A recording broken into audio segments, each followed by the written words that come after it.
Comment je vous dirais bien ça? C'est une femme vraiment extraordinaire. Puis ça fait tellement longtemps que j'essaie de la booker, puis là, ça avait lieu cet après-midi. J'ai savouré chaque seconde. C'était une discussion tellement riche, tellement pertinente, qui renavigue à travers son livre « Mon année martienne », qui a été publié en 2022. Et là, on a quand même une perspective. On a un 3 ans plus tard de recul pour voir aussi comment ça a évolué, comment sa pensée a évolué, mais aussi pour savoir où elle se situe maintenant dans le monde des sciences, dans le monde aérospatial qui est encore mené par des hommes, comment on finit par tirer son épingle du jeu et aussi comment on essaie de trouver un équilibre. C'est ce qui vient en fin de discussion, puis c'est super intéressant d'essayer de trouver cette espèce de balance-là à travers les différentes sphères de sa vie. Sans plus tarder, voici la merveilleuse tête de cochon, Farah Alibé. Bonne écoute.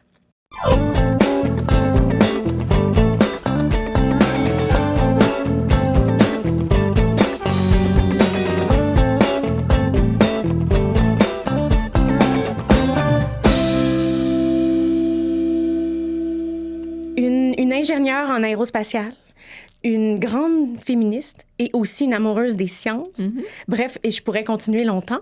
Farah Alibé, bonjour. Salut! Il y a tellement... Ça, c'est une mine d'or que tu as écrit en 2022. Oui, ça fait un petit bout déjà. Oui. Ça a passé tellement vite. Puis en même temps, c'est ça, il y a encore tellement plein de belles choses qui sont encore actuelles dans ce que tu as vécu. Puis...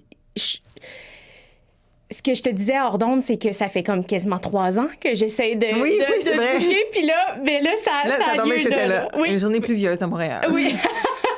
Alors, t'amènes un peu de soleil, le soleil de la Californie, puis on aime ça. Fait que j'ai le goût de t'amener, justement, à travers ton parcours, de voir les grands traits de ta tête de cochon qui se sont développés avec le temps.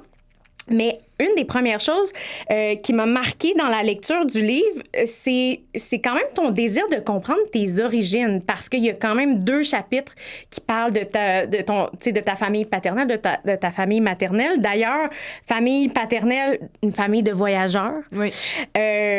Qui, tu sais, puis ta grand-mère, puis là, c'est ça. Là, je vais essayer de nous démêler parce que là, quand on remonte jusqu'aux arrière-grands-parents, à un moment donné... c'est compliqué notre histoire de famille parce que, tu sais, c'est ça, souvent, c'est comme, non, on vient d'ici, tu sais, mais non, nous, pas du tout, puis on vient d'un peu partout. Mais... Non, c'est ça, mais c'est... Est-ce que ça... Parce que là, c'est ça, tu sais, du côté de ton père... C'est mes arrière-grands-parents. Oui.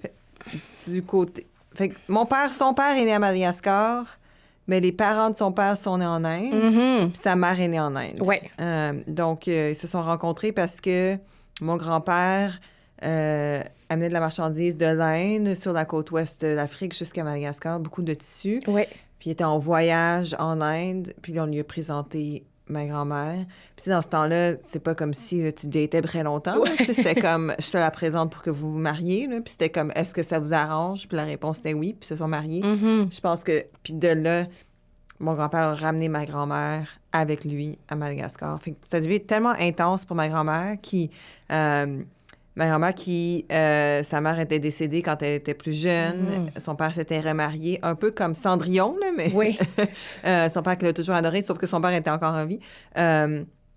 Puis là, d'être comme enlevé de tout ce que tu connais, surtout dans ce temps-là, il n'y avait pas d'Internet. Quand tu partais, là. Il n'y avait pas téléphone, rien. Fait que quand tu partais de ta famille, c'était ça. T'sais, peut-être que tu le reverrais jamais. Fait que c'est ça elle était capable plus tard parce que la vie a changé, de revoir certains de sa famille, mais ça s'est trouvé à Madagascar, quand même assez jeune, je pense. Il me semble dans sa début vingtaine, peut-être. Oui, puis tu sais, on sent là dans ton... Dans tout, parce que c'est ça, du côté de ton père, on repart jusqu'aux arrière-grands-parents. C'est comme... Est-ce que ça a toujours été un désir de comprendre, justement, tu sais, ces brèches-là ancestrales? Ben en fait, ou c'est parce tu l'as fait pour le livre, tu sais? Non, on le savait déjà. OK. Parce que nous, même si mes parents, les deux sont nés à Madagascar, on a quand même plusieurs générations à Madagascar, on parle le Gujarati, on s'identifie plus comme étant indien que malgache. Puis en plus, cette histoire d'émigration, ça fait pas si longtemps que ça. Parce que oui, c'est des arrière-grands-parents, mais il faut que tu comprennes que dans ce temps-là, ils avaient des enfants à 15 ans. Tu sais, ma grand-mère, elle a eu ma mère à 18 ans. Non, à 21 ans. Ouais. Puis ça, mon arrière-grand-mère, elle a eu ma grand-mère à 18 ans. Fait que tu sais, c'est pas des générations très grandes dans ce temps-là. Oui. Fait que pour ma famille, ils sont partis de l'Inde à la fin des années 1800, début 1900. Fait que ça fait peut-être 100 ans. Donc, c'est pas comme si... C'est une histoire que tout le monde connaît un peu. C'est jamais très clair qui est parti quand, là. Oui.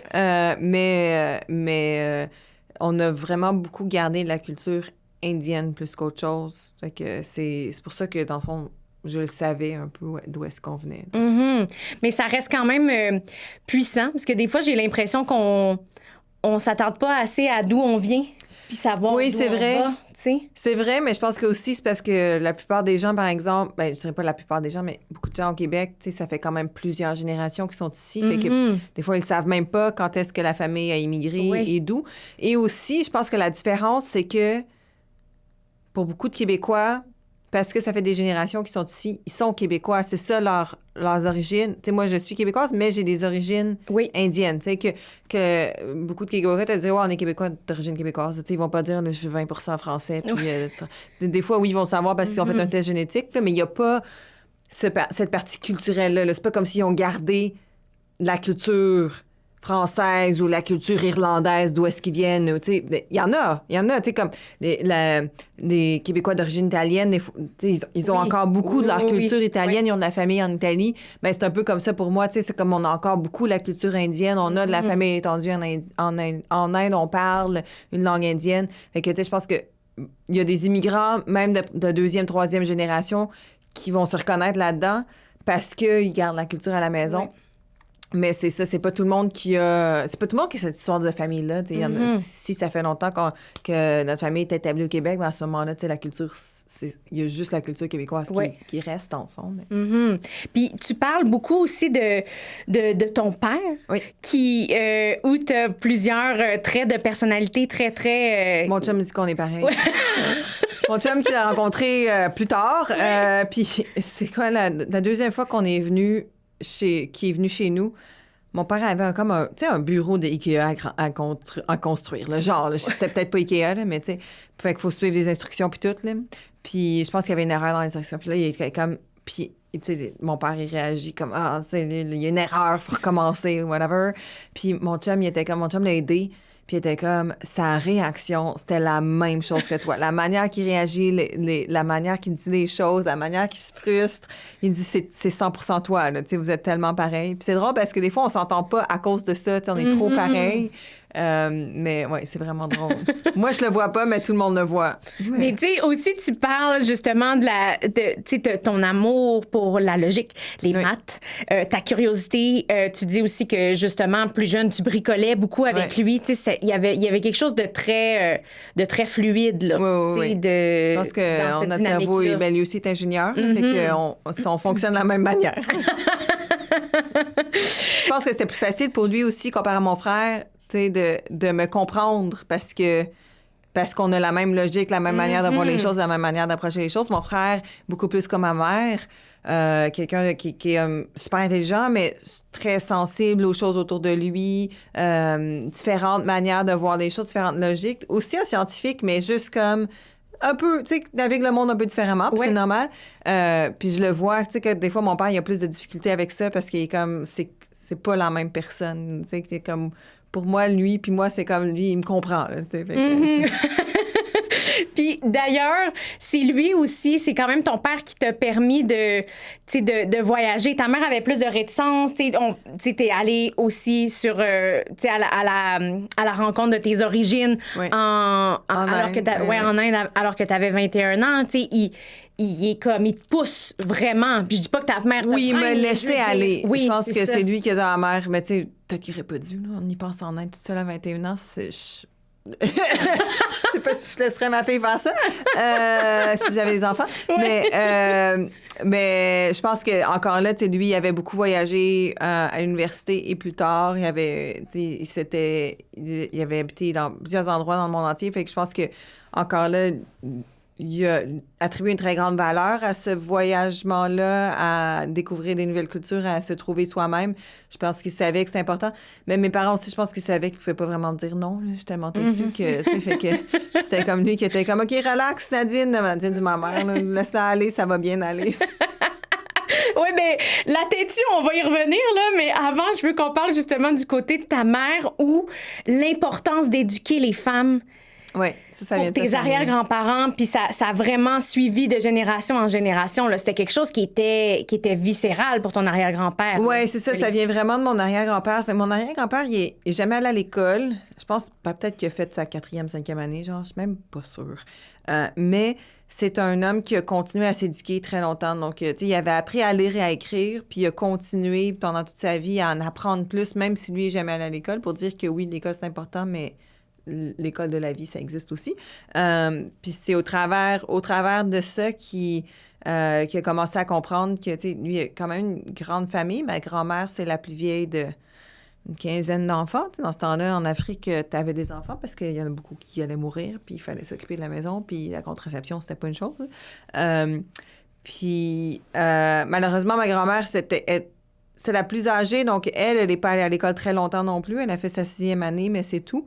Mais plus tard, pour ses autres filles, il a vraiment comme commencé à comprendre l'importance d'éduquer les femmes, puis que le fait que, dans le fond, si tu éduques la femme, tu éduques la famille, dans cette idée traditionnelle-là d'une famille. Et donc, il y a beaucoup de ses enfants à lui, qui sont peut-être plus proches de l'âge de ma mère, qui sont à l'université. Ma mère est à l'université. Puis ça a continué cette tradition-là ou cette importance-là à l'éducation.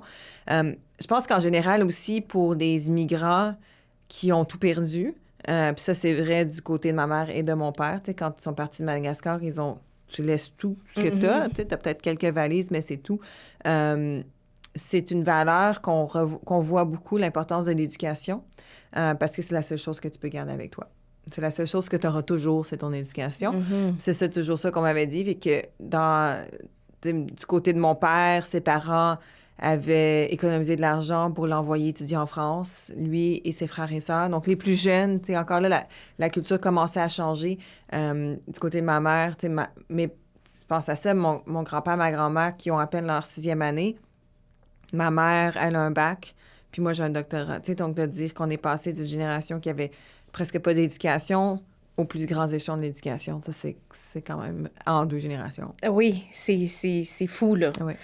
Puis il y a quelque chose aussi de très fort dans cette espèce de propulsion, en fait, pour les femmes. Parce que, comme tu disais, selon ton grand-père, puis dans les valeurs familiales de ce que j'en comprenais, c'est que le cœur de la famille, c'est les femmes. Oui, et donc, si la femme est éduquée, souvent le reste suit, tu sais, puis t'en as un bel exemple. Puis en fait, c'est quelque chose qui est prouvé aussi, tu sais, que si les femmes sont bien éduquées, ben c'est la santé de la famille, puis tu sais, surtout dans des pays peut-être plus traditionnels encore, ça, on le voit très souvent, tu sais, que d'investir dans, si tu veux passer un message d'éducation, d'hygiène, quoi que ce soit, tu passes par les femmes parce que c'est elles qui s'occupent de leur famille. Fait que je pense que cette compréhension-là venait un peu de cette idée-là. Et on le voit dans ma famille que, tu sais, éventuellement, les femmes ont eu les mêmes opportunités d'éducation, ce qui n'est pas évident dans des pays en voie de développement parce que, traditionnellement, on sait, les femmes, souvent... il y a l'idée que quand elles sont mariées, elles appartiennent à la famille du garçon. Tu sais, puis cette idée-là, très traditionnelle indienne aussi. Mais on le voit dans beaucoup de cultures. Puis ce que tu vois dans les familles très traditionnelles, des fois, c'est ce concept-là de pourquoi j'investirais dans l'étude de ma fille ou dans mes filles, parce que de toute façon, elles vont partir. Tu sais, de toute façon, elles seront pas... C'est pas elles qui vont prendre la business, c'est pas elles qui vont... etc., etc. Mais je pense que dans la famille de mes 2 parents, ce concept-là a comme changé dans à peu près cette génération-là, que non, tu sais, c'est pas, on vend pas nos filles sont pas parties quand elles se marient, c'est elles qui vont être en charge de notre famille, de leur famille, donc il faut les éduquer. Donc, Et là, en parlant de ta mère, elle est arrivée à Sherbrooke en 1975. Oui, ça fait 50 ans. Wow! Là, ils ont célébré dans 50 ans. Ah, puis tu sais, tu dis qu'elle est super reconnaissante, en fait, d'être canadienne, mais d'autant plus québécoise. Puis ça vous a... Tu sais, ça fait aussi de toi une immigrante de première génération. Puis tu dis d'ailleurs que, tu sais, Pierre-Éliott Trudeau, c'est un peu comme un retour à la maison. Est-ce que tu as quand même encore ce sentiment-là quand tu reviens au Québec? Oui, comme là, quand je venais au Québec cette semaine, comme je disais, mes amis au travail, je suis comme, je pars en vacances, puis tu vas où? Je suis comme, ben, je rentre juste chez moi. T'sais, ces couples-là sont comme... Là, ils sont comme staycation. Je suis comme, non, là, comme chez nous au Québec. Là, ils sont comme, OK. Fait que, tu sais, c'était drôle parce que c'était pas juste une personne qui était comme, tu veux dire quoi, tu rentres chez toi, tu es chez toi ici. Je suis comme, oui, je sais que je suis chez moi, mais je rentre chez nous. Tu sais, fait que, c'était drôle de dire, c'est vrai que c'est bizarre. C'est pas bizarre, mais que, tu sais, pour moi, comme, quand je pense à, je dis pas, je m'en vais au Québec, c'est comme, non, je rentre chez nous. Tu sais, fait que, I'm going home. Oui. Alors que tu le dis plus tard dans le livre que je suis bien établie à Los Angeles. Oui, puis t'es vraiment bien là, mais il y a quand même... Ouais. Il y a une étincelle quand même quand tu je pense que quand moi, je suis née ici, j'ai grandi ici, ma famille est ici, donc je pense que c'est toujours comme un sentiment d'appartenance. Puis ça, c'est ça, justement, au cours des années à me chercher, je pense que c'est éventuellement ça que j'ai découvert, c'est que oui, j'ai des origines indiennes, oui, j'ai des origines malgaches, oui, j'ai des origines françaises, mais en fin de compte, je suis juste québécoise. Je pense qu'il y a beaucoup d'immigrants qui se sentent comme ça aussi. C'est que c'est chez nous, c'est ici, dans le fond. Ben, c'est beau, ça. D'ailleurs, c'est ça, comme on en parlait, tes parents te disaient que la seule chose qu'on pourrait pas t'enlever, c'est l'éducation. Puis t'es née à Montréal, mais t'as grandi à Joliette. Tu parles d'un endroit idyllique. Une enfance quand même... tu sais, quand t'étais petit, là, je sais pas si en région, là, on partait en vélo toute la journée. Ouais. Genre, sans téléphone. On n'avait pas peur. J'allais là, à la bibliothèque toute seule avec mes livres dans mon sac, avec mon vélo, déposer mes affaires. Tu passais chez des amis comme... Tu te souviens, des fois, là, on cognait sur la porte des amis. On les appelait même pas avant. Non, cognait sur la porte. Est-ce que t'es là? Ça te tente-tu de jouer? Puis des fois, il était comme oui, puis des fois, il était comme non. Puis t'étais comme OK, bye. Il n'y avait pas de problème, tu sais. Fait que là, des fois, tu débarquais, t'es chez des amis... Je jouais là, il venait 5-6 heures. Maman, est-ce que je peux manger ici? Oui, on viendra te chercher après. Tu sais, c'est comme, on ferait jamais ça maintenant. C'est fou comment ça a évolué en peu de temps.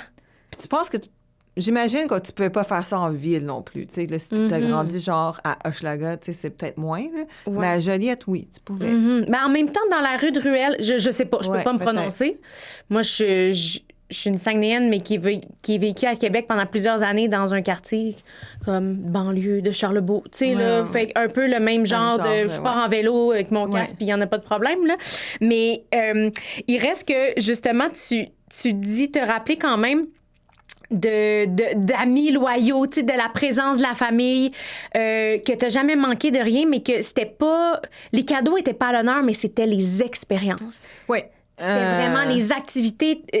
Tes parents souhaitaient vous faire vivre des choses, puis même des fois dans la plus grande simplicité, mais c'est ça qui a nourri ton enfance. Oui, puis ils avaient raison.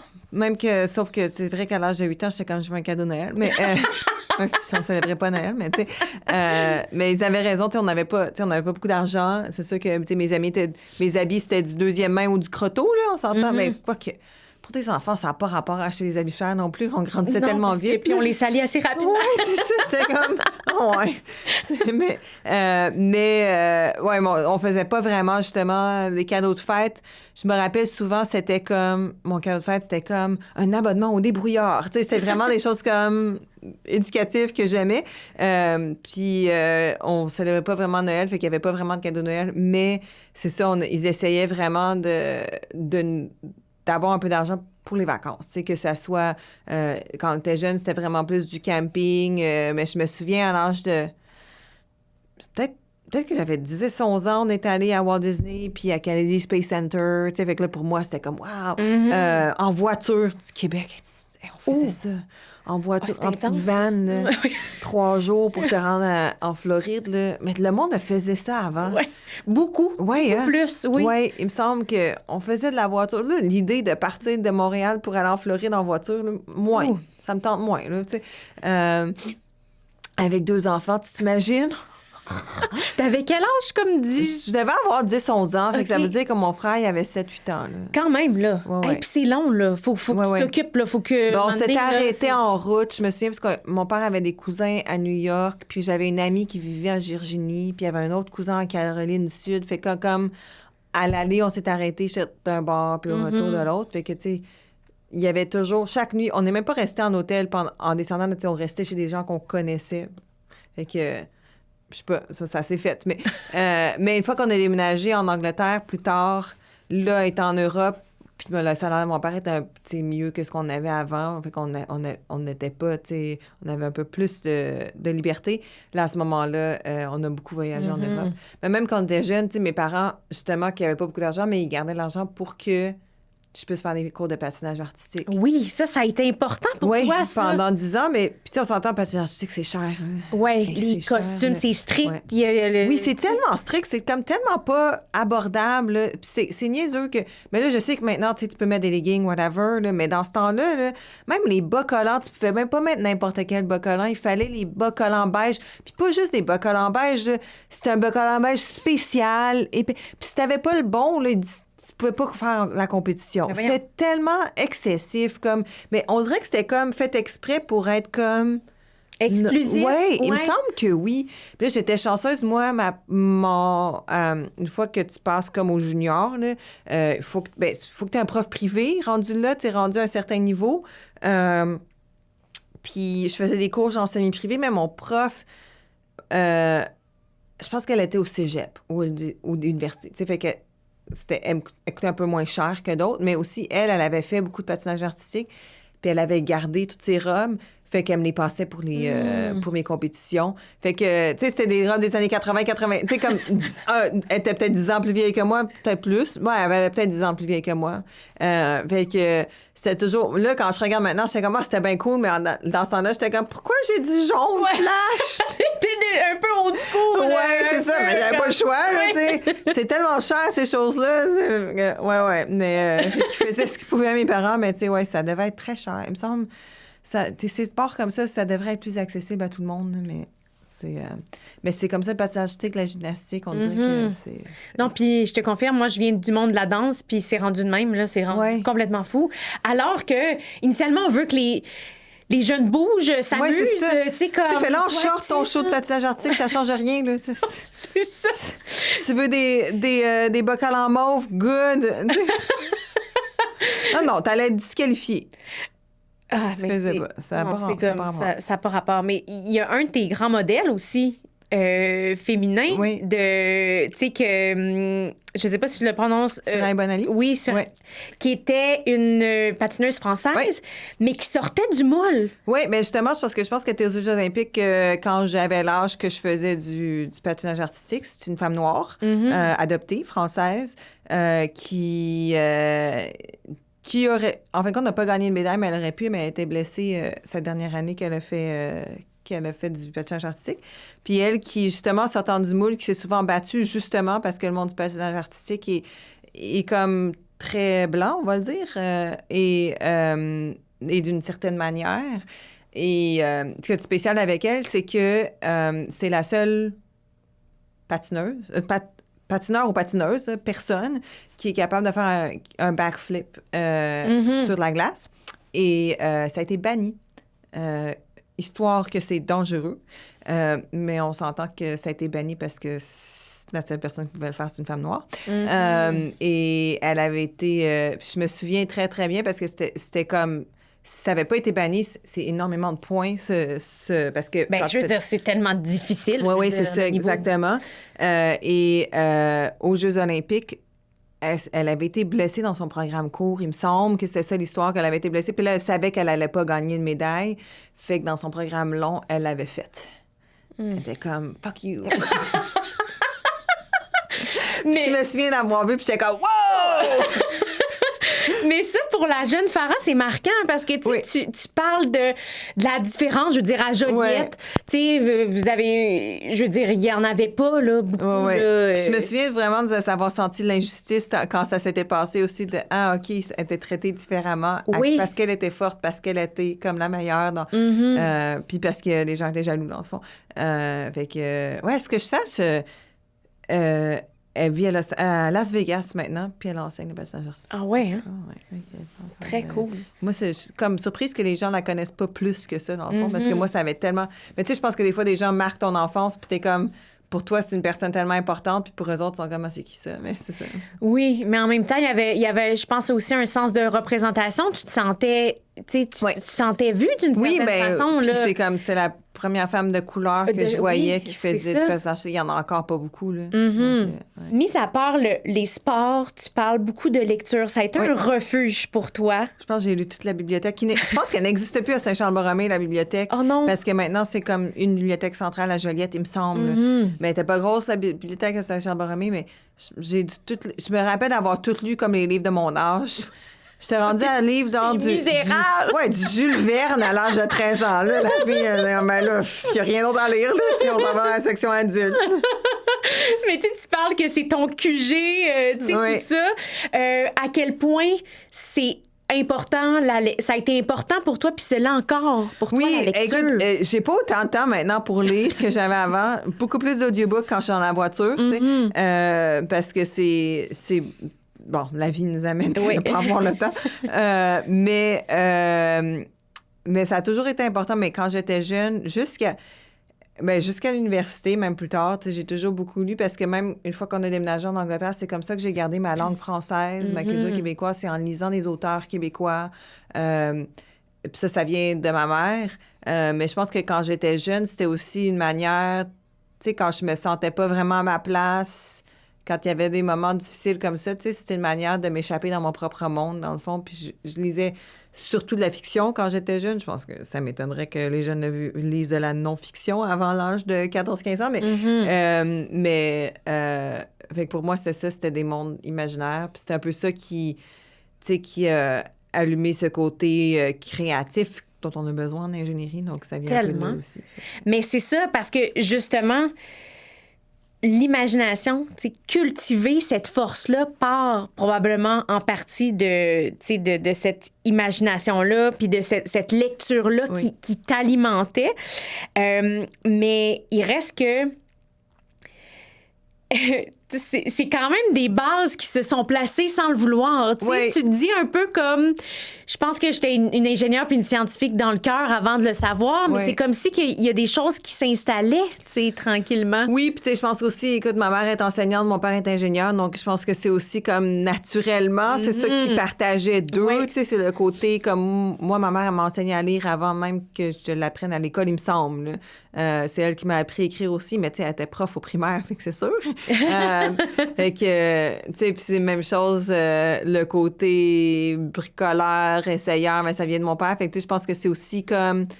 C'est un environnement qui est un peu cultivé pour moi aussi de cette manière-là. Oui, ça t'a juste comme aidé à... Quoique, je suis très différente de mon frère, donc c'est sûr que il y avait une partie de moi aussi qui était comme ça, parce que mon frère n'est pas ingénieur. Puis de tes intérêts aussi. Puis d'ailleurs, tu parles justement, puis ça, c'est intéressant parce que ta mère, elle t'a appris à devenir une féministe féroce très tôt. Puis puis là, on parle pas des féminines qui paradent, là. Mais ça, tu sais, elle a eu un emploi stable. C'est elle qui a fait la mise de fonds sur la maison. Elle a gardé son nom même quand elle s'est mariée. Au Québec, tout le monde fait ça, mais étant française, c'est un problème. Là, les gens, elle se fâche quand les gens l'appellent Madame Alubé. Elle est comme, non, c'est sous d'argile.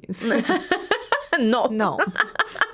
Fait que déjà là... Ça n'appartient pas à quelqu'un d'autre. Mais ça, justement, cette transmission-là, de cette vision-là, ça s'est fait comment? Comme ça. Je pense que... en étant elle.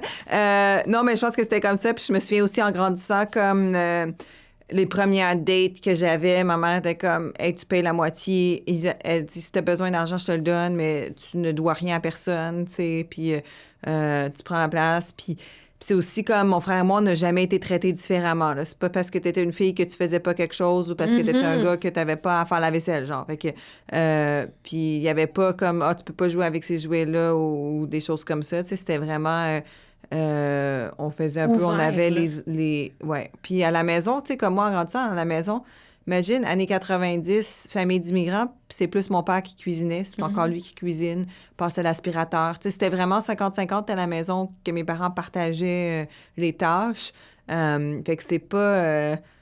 tu sais, c'était pas traditionnel. Tu sais, fait que moi, j'ai toujours vu un exemple d'un homme à la maison qui participe dans l'éducation de ses enfants, dans tout ce qui est tâches de la maison. Mm-hmm. Mais c'est riche, ça, parce que tu vas te rendre compte plus tard que, c'est... Tout le monde est comme ça. C'est même comme, maintenant, on dirait que ça, on n'est pas encore rendu... des fois, puis même, on regresse, j'ai l'impression. Là. C'est comme, voyons, là, wow, là. Ouais. Moi, je te comprends, là. La féministe aussi est comme... Oui, on parlait ce matin, quelqu'un disait que dans les dating apps maintenant... des fois, ils voient des profils où les hommes font « Je veux une femme avec des valeurs traditionnelles ». Puis moi, je suis comme c'est quoi tes valeurs traditionnelles au Québec? Parce que moi, les valeurs traditionnelles, c'est les valeurs de mes parents. Oui. Ben, we're good to go! Oui, c'est ça. Ça mérite une bonne discussion. Des années 1800, est-ce que tu veux que je lave mon linge à la main avec dans la rivière? Parce que je pense qu'on n'est pas là non plus. J'adore. Ça m'amène à te parler de la curiosité. Oui. Parce que ça aussi, c'est un de tes fondements. Tu sais, tes parents, clairement, ont stimulé ça chez toi, mais pourquoi c'est important d'alimenter ça, cette curiosité-là? Mais je pense que c'est ça qui nous motive, puis surtout, tu sais, quand tu es ingénieur scientifique, mais tout le temps. Je pense que, tu sais, quand dans la vie, mais tu sais, que ça soit notre métier ou notre passion, ce qui me pousse, c'est ça, c'est la curiosité, c'est vouloir comprendre quelque chose, c'est vouloir améliorer quelque chose. Puis je pense que tout le monde a ça en eux, de la curiosité, c'est juste trouver dans quel coin, dans quel domaine. Ouais.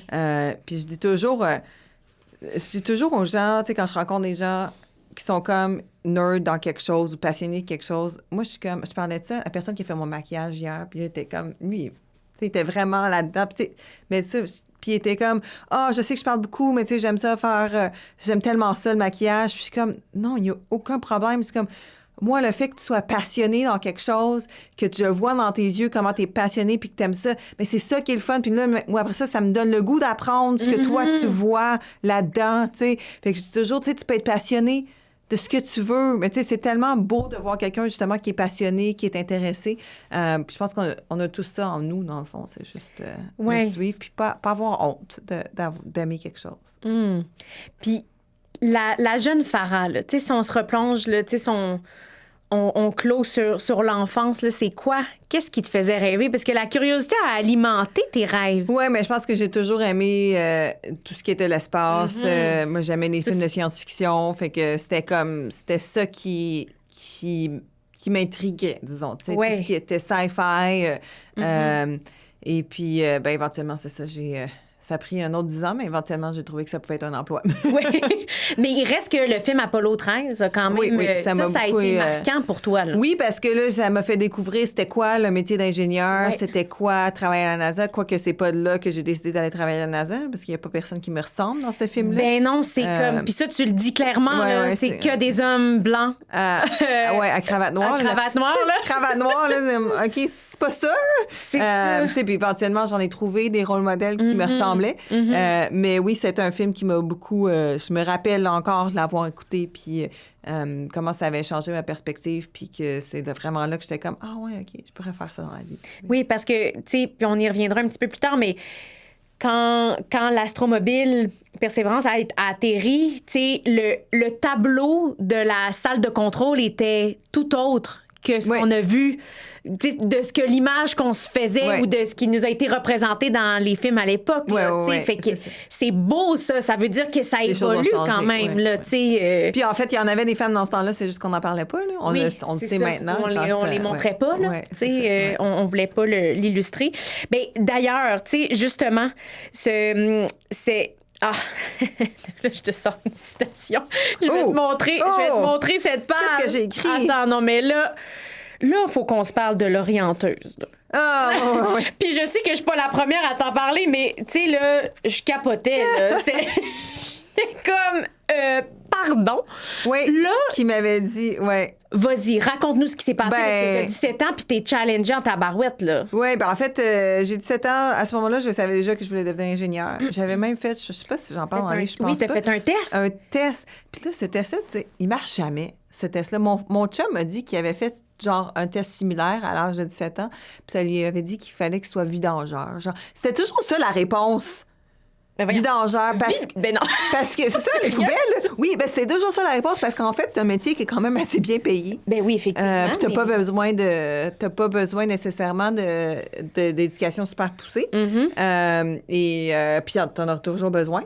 Fait que apparemment, c'est ça la réponse qu'il y a eu, puis c'est assez commun que tu reçois cette réponse-là, tu sais, pour te dire comme l'algorithme, comment il fonctionne. Puis moi, j'avais vraiment eu ingénieur en aéronautique ou en aérospatial ou whatever, numéro 1 comme à 99 là. Tu sais, c'était comme, il y avait pas... C'était ingénieur. Puis là, fait que je savais déjà, puis comme là, tu prends le test, puis ça confirme, tu sais, fait que j'étais comme, confirmation bias, yes. J'étais comme, OK, c'est ça que je veux faire. Mais j'avais toujours été comme bonne à l'école, fait que j'avais quand même le choix, tu sais, de ce que je voulais appliquer. Puis je me souviens, c'est ça, j'étais allée voir la conseillère en orientation, puis là, j'étais comme... je lui dis ça, puis elle me dit, ben là, c'est un métier d'homme. Est-ce que tu devrais vraiment faire ça? Puis c'est sûr, encore là, tu sais, quand tu y repenses, c'est comme, elle voulait comme m'avertir, tu sais, puis elle savait peut-être maladroite. Puis oui, tu as peut-être un préconçu, parce que je me souviens aussi des gens dans ma communauté qui me disaient, ouais, mais comment tu vas faire pour avoir des enfants si t'es ingénieur? Tu sais, comment tu peux t'occuper d'une famille si t'es ingénieur? Puis là, j'étais comme, ben, premièrement, est-ce que je veux des enfants? Pourquoi c'est un préconçu? Est-ce que je suis une machine à avoir des enfants? Puis deuxièmement, ça se fait pas tout seul. Il y a peut-être quelqu'un d'autre qui est impliqué là-dedans. Oui, c'est ça prend. Plus, fait que je suis comme...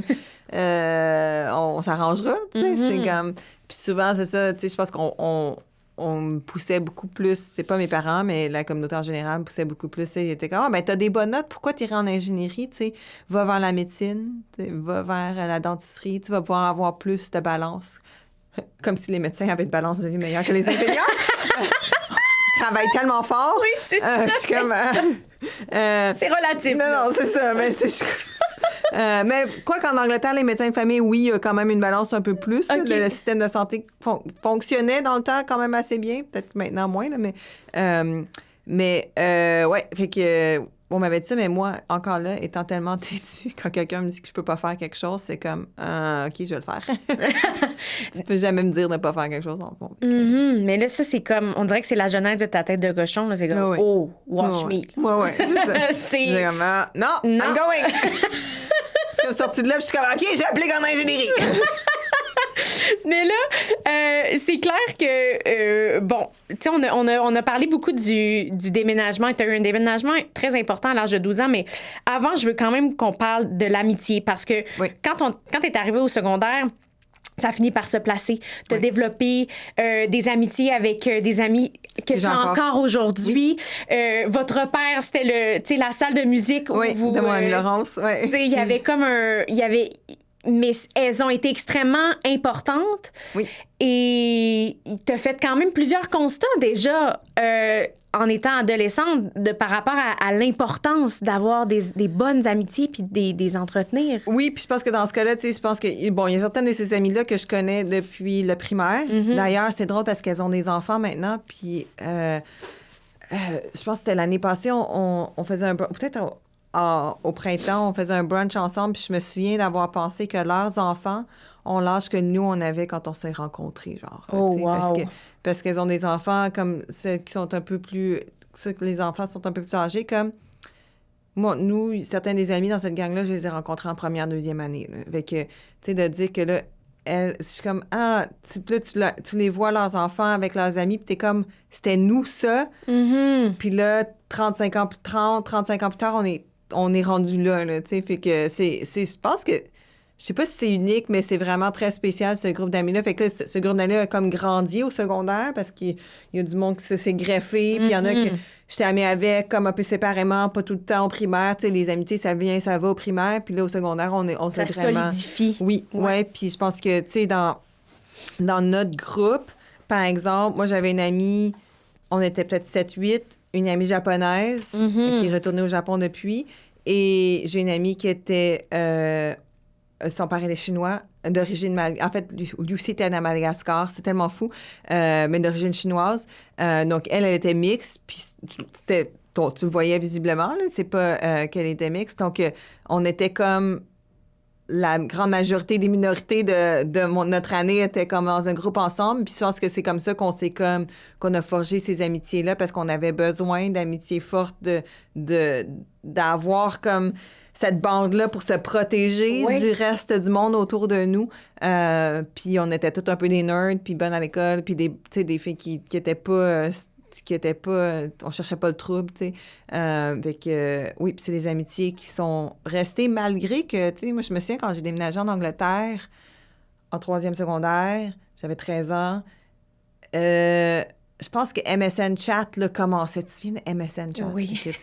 Mais tu sais, c'est pas comme si j'avais un téléphone pour l'envoyer des textes, c'est pas... Les appels interurbains, ça coûtait tellement cher, tu sais, c'est pas comme si je les appelais, là. Non, c'est ça. Mais ces amitiés-là ont comme... persévérer à travers ces temps-là. Puis c'est sûr qu'il y a certains amis qu'on avait comme perdu contact avec, puis c'est revenu avec les réseaux sociaux aussi, là, mais ouais, je pense que c'est spécial à dire que c'est des amitiés qui ont duré 30 ans. Oui. Puis, tu sais, tu dis justement, pour moi, appartenir à un groupe où je pouvais être moi-même, la vraie Farah, celle qui a le rire facile, qui parle un peu trop fort quand elle est excitée, ça a changé ma vie. Je me suis mise à avoir hâte d'aller à l'école, tu sais, puis de retrouver mes amis. Fait que ça a été un pivot aussi dans ton développement, en fait, là. Oui, puis je pense que, tu sais, c'est ça. C'est comme c'était un cocon de sécurité. Puis ça, tu sais, plus tard, je l'ai retrouvé partout. Tu sais, moi, je suis allée à l'école de filles en Angleterre, donc l'environnement était beaucoup plus sain dans cette école-là, beaucoup plus de diversité en Angleterre aussi. Ouais, donc, j'ai pas vraiment vécu de racisme-là, moi, personnellement. Mais, tu sais, même maintenant, dans ma carrière, j'ai des groupes d'amis femmes qui sont là quand j'ai besoin d'aide, quand il se passe quelque chose qui va pas bien ou quand il se passe quelque chose de bien. Puis je pense que j'ai appris que d'avoir ça dans sa vie, c'est très important. Parce que d'avoir des gens qui sont là, qui te connaissent, qui te comprennent, qui sont là quand tu as besoin d'aide ou quand tu veux célébrer quelque chose de beau. Fait que c'est important d'avoir ça. Oui, c'est précieux. Puis ça fait partie de tes fondements, parce que justement, à l'annonce du déménagement, est-on propulsé à aller chercher de l'aide, tu sais, dans cette transition-là, parce que c'est gros, là, gros vivre ça à l'adolescence, alors que t'es en train de t'ancrer puis faire ta place, c'est ça. Tu sais. Puis je me souviens, j'étais très fâchée, stressée, puis ma mère était malade, puis je pense que, c'est elles qui sont allées me chercher de l'aide, puis à me dire à l'âge de 13 ans d'aller voir la psychologue de l'école pour dire notre amie, elle va pas bien, tu sais. Oui, c'est ça. Ça prend quand même d'audace, là. Oui. Elles ont été audacieuses, tu sais, puis ça t'a rassuré aussi parce que ça a permis une meilleure transition avec puis tu sais, je pense que des fois, quand tu pars, des fois, tu te fâches puis tu veux comme briser des liens parce que tu veux pas. Protéger. Ouais, c'est ça. Puis d'un autre côté, des fois, j'étais comme, tu sais, tu t'imagines des choses, des gens aussi, c'est comme, même plus, tu sais, mais c'est pas ça, là, c'était pas ça du tout. Mais non, c'est ça. Oui, je comprends.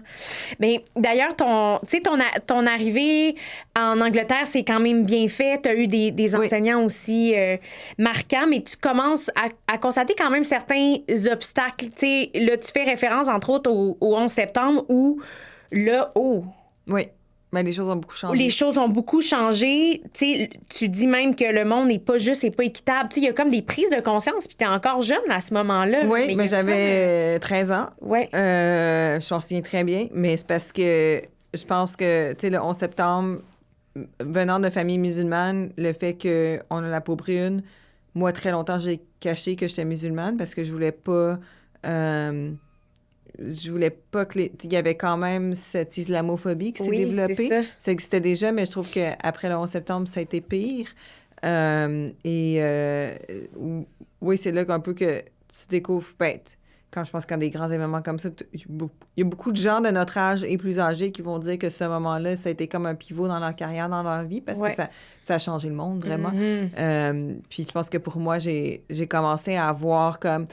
ce racisme un peu plus institutionnalisé, la généralisation qu'on fait des gens quand il se passe des choses difficiles, le fait qu'on blâme, on veut trouver un groupe de gens à blâmer quand les choses se passent, quand, tu sais, souvent une ou deux personnes ne représentent pas non, c'est ça, c'est comme... Puis c'est quelque chose aussi que plus tard, tu sais, tu parles d'intersectionnalité parce que il y a ça, tu sais, ce terme-là qui est de... Tu sais, tu parles de parité, d'équité, mais tu sais, pour les gens qui savent pas, c'est quoi l'intersectionnalité? Ce serait quoi la meilleure définition? Ben, l'intersectionnalité, c'est le fait qu'on n'est pas juste... Quand on n'est pas juste une minorité, on a une expérience de vie qui est différente. Donc, par exemple, tu es une femme, mais tu es une femme blanche. Oui. Donc, toi, ton expérience de vie, disons, au Québec, est très différente de la mienne en tant que femme brune. Parce que j'ai 2 identités qui sont minoritaires. Ben, bon, être femme, c'est pas minoritaire, mais disons dans un environnement masculin. Oui. Puis, en fait, c'est un terme qui vient des États-Unis parce que ça avait commencé pour expliquer que l'expérience d'une femme noire n'est pas la même que l'expérience d'une femme.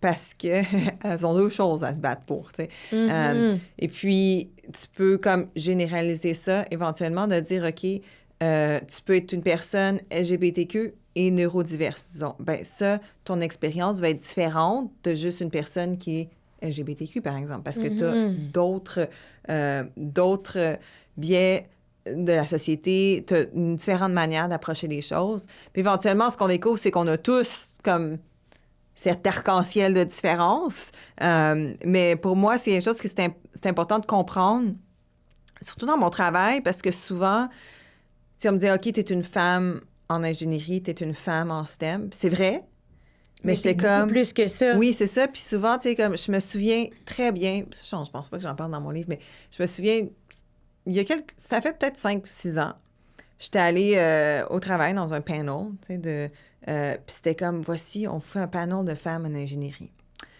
Ben, il y avait 4 femmes, dont 3 qui étaient blondes aux yeux blondes, blondes aux yeux bleus, tu sais, fait que j'étais comme, OK, cool. Puis il y avait, je pense que la 4e, il me semble qu'elle était racisée, il me semble qu'elle était latina, mais c'était la plus jeune, tu sais, c'est celle qui commençait dans sa carrière. Mais c'est parce que dans mon domaine, là, il y en a plein des femmes racisées là, qui sont super accomplies. Là. Puis ce qui m'avait choquée, qui m'avait blessée, c'est que, bon, on parlait justement, tu sais, ils parlaient justement d'être femmes dans leur domaine, puis là, eux, ils étaient comme, non, mais tu sais, j'ai jamais vraiment vécu de sexisme, puis tu sais, c'est à toi de prendre ta place, genre, puis je suis comme, t'as pas vécu de sexisme parce que t'es traditionnellement belle, tu sais, t'es la description de ce qu'on pense d'une femme. Tu réponds au standard. Oui, c'est ça, tu fais partie du standard. Demande donc à une femme noire ou une femme brune du même âge que moi ou plus vieille ce qu'elles ont vécu, elles, parce que tu vis du sexisme et du racisme et ci et ça, et tout le fardeau de société, par exemple, quand tu es une femme noire aux États-Unis, tu sais, de ce que ça veut dire d'être une femme noire aux États-Unis, tu n'auras pas la même réponse. Fait que ça m'avait comme vraiment choquée que j'étais comme, même dans un groupe de femmes, il faut rappeler aux gens qu'on n'a pas tous la même expérience. Oui. Puis que c'est...